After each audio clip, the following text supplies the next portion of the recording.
This old guy DIY video has to do with troubleshooting a no start condition on a Huskee mower. So a friend recently bought this mower. She got it home.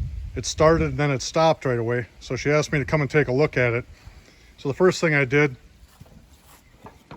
was came here under the seat, and this is where the battery was mounted. And I noticed that this rubber boot was not on top of the positive terminal.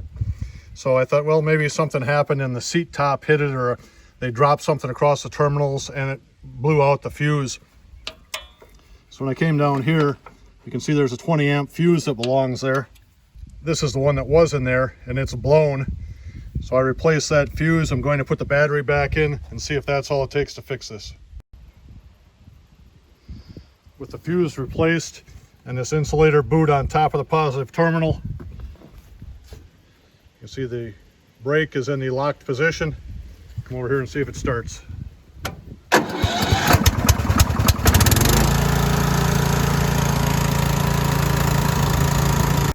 So we'll call this one a success. Thank you for watching.